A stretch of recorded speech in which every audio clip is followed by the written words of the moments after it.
Okie dokie, Pickle.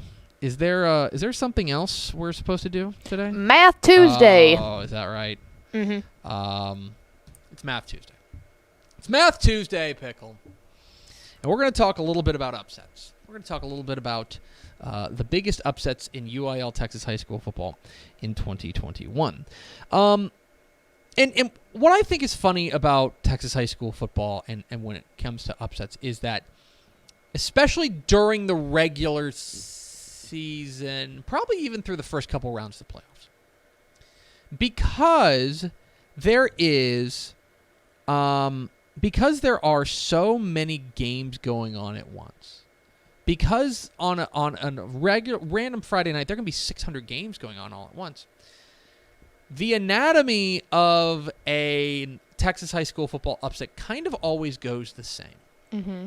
What happens is it'll be the second quarter or the third quarter, and the local beat reporter will be at the game, and they'll tweet out an update score. Mm-hmm. Let's just say it's Pickle High, it's up 14-13 on Tepper High. Mm-hmm. Right? At that point, there will be a big account, like Matt Stepp, Mm-hmm. right? Or the Dave Campbell's account, right? That says, keep your eye on It'll this. go, and they'll retweet it with the eyeball emoji. Mm-hmm. That's what it is. They will go and they'll retweet it with the eyeball emoji.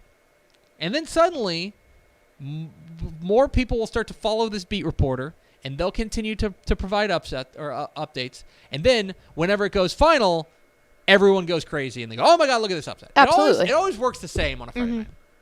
Always works the same. And so, and part of that is because there's just so many games to keep track of that's impossible to identify in real time what is and isn't a big upset. Right. And there inevitably what happens is Sunday will roll around. Will roll around, and I'll be kind of scrolling through. I'll be scrolling through the site texasfootball.com/scores, and I'll be like, "Whoa! Like I didn't even see that one." Yeah, I was just gonna say because it typically the ones that get tweeted out are big blue blood schools that are down bad, Yes. and it's like so a Highland Park, Frisco, Wakeland. Everyone was locked in, Correct. ready to go. There's all the other ones that you're like, wait a second. So, but not all upsets are created equal. In fact, I can tell you. Let me pull this up. What I think is interesting, the way we're going to measure the biggest upsets is with math, because this is Math Tuesday. Math Tuesday. And so the way we're going to do that is we're going to use TexasFootball.com computer projections. Now, for those who don't know, we partner with our friend Jerry Forrest at PigskinPrep.com. His computer system puts together a computer projection for every game in the state based on the team's ratings. So if Pickle High is rated higher than Tepper High, then Pickle High is going to be favored by X number of points to win the game. Tepper High will be X point underdog, right? So, would you believe? Maybe not. But when you take a look at these at the games, and we're only counting UIL games, we take a look at them.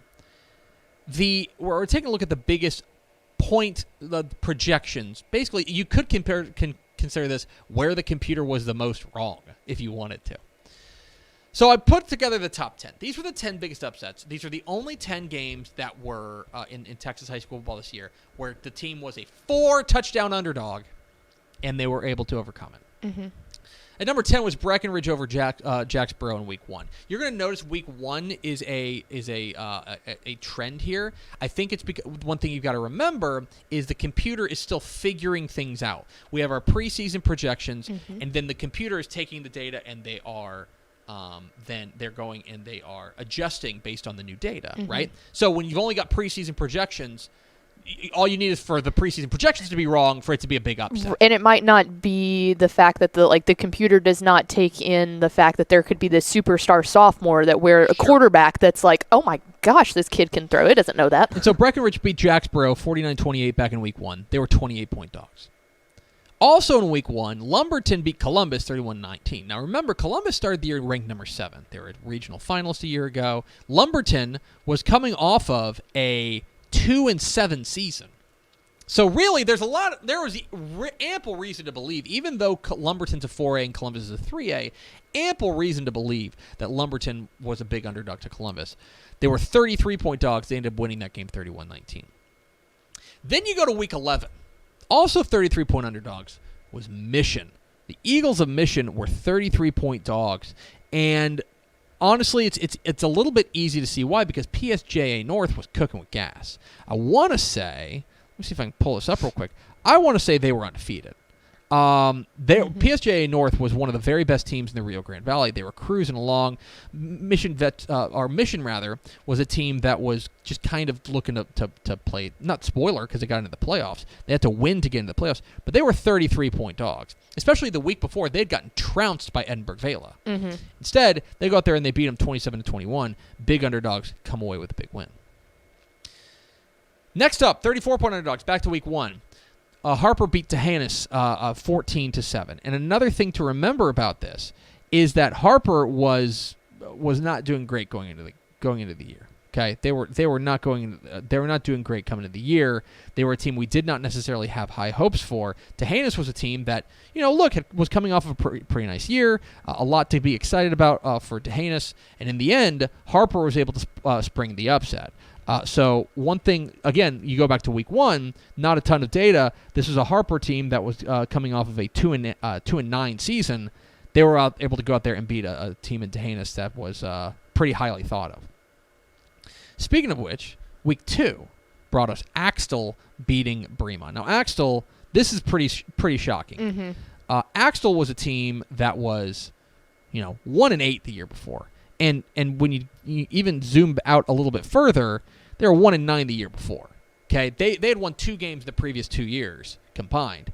They go out there and Bremont, say what you want about where they are right now, but they were a team that was 8-4 the year before. They were an area finalist. They were a team that was kind of considered maybe a dark horse there in Region 2 or Region 3 of 2A Division 2. But Axtell goes out there and beats them as 34-point underdogs. Then we go to Fort Worth Polytechnic. Now, Poly is a program that, again, was pretty down. Mm-hmm. Pretty down. They were 4-7 the year before. They're big underdogs to Fort Worth Northside, who was really cooking with gas. They go out there and they beat them 14-9 as 36-point underdogs. Staying in Fort Worth ISD, this one was probably the biggest, shocker. Mm-hmm. But Arlington Seguin. Now, Arlington Seguin, when you think of Arlington ISD football, you don't necessarily think of Arlington Seguin. They're 4-4 the year before. Going up against Fort Worth Wyatt, they were big underdogs. They were able to pull off the win. Into the top 3, and these were the 3 that I thought were really stand out above everything else. Killeen Ellison. Week 1, Ellison coming in, taking on Liberty Hill. Now, Liberty Hill was recently promoted to 5A and things like that. This is an Ellison team. This is 6A, but they were 2-8. Liberty Hill was playing in a state semifinal the year before. Liberty Hill was a team we had high hopes for. Liberty Hill ended up playing in a state championship. Mm-hmm. But in week 1, Ellison got them. 12-7 in one of the big shockers, I think, of week 1. 36-point underdogs. They were able to get the win. Number 2. Now we're getting into serious stuff. Burke Burnett. Burke Burnett. This one jumped off the page immediately. This one was nutso. Now there's a lot to dive into here. First of all, they go and they beat Decatur 24-20. Okay, that in and of itself worth celebrating. Good win for them. It's also worth remembering that going into that game, Burke Burnett was 1-8. Okay, and they were taking on Decatur, who was a team that, even though they had a bit of an ugly record, they were 4-6, or they were 4-5 going into that game. They were a team that had played some really tough schedule. Right? They played Glen Rose. They played Midlothian Heritage. They had a win over Graham. Right? They had a win over Lake Worth, who ended up being 9-3. Right? They had kind of scuffled down the stretch, but Burke Burnett was playing for pride. They're playing for nothing in this game, and they went out there and they were able to get the win, 24-20 in week 11 as 40-point underdogs. Which brings us to number 1, the undisputed biggest shocker of the year. Mm-hmm. And that was Stanton 39, Childress 34 in the bi-district playoffs. Mm-hmm. Now, you don't see these types of things in the playoffs. I was just going to say that the playoff aspect makes it the most impressive. Right. In fact, Of the games that were of the upsets that were decided by that were 10-point underdogs, so to speak, there are, I believe, a little fewer than 100 of them, and of those, I believe only 4 of them happened in the playoffs. Tomball over Cy Park was one of them. They were 19-point underdogs, right? Only over Rawls was another one. Barbers Hill beating Fort Bend Marshall. They were 20 to 24-point underdogs. But this one is shocking. Childress was a team we were looking at as potential state championship caliber. Absolutely. We thought they were going to win Region 1. We thought this was the year that they were going to win Region 1. We should have found the bracketology clip of going, oh, this is Childress's to lose. Stanton was a 4th-place finisher. Stanton was a team that was just kind of bobbing along, had real happy to be here vibes. Yeah, we're just happy to be here. Hey, we made the playoffs. It's already a successful year.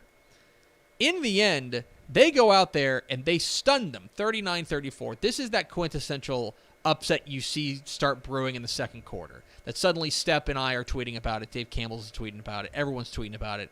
And Stanton's able to hold off and pull off the upset. 47-point underdogs, by far the biggest upset in UIL Texas high school football in 2021. So there you go.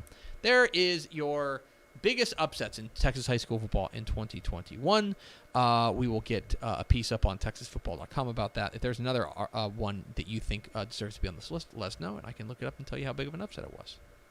Thanks so much for watching that video. If you would like more and to be notified when they come out, go ahead and click that subscribe button right down there. You can also watch Texas Football Today every day live at noon on TexasFootball.com, Facebook, Twitch, and right here on YouTube. For more of the best coverage of Texas football in the Lone Star State, go to TexasFootball.com/subscribe.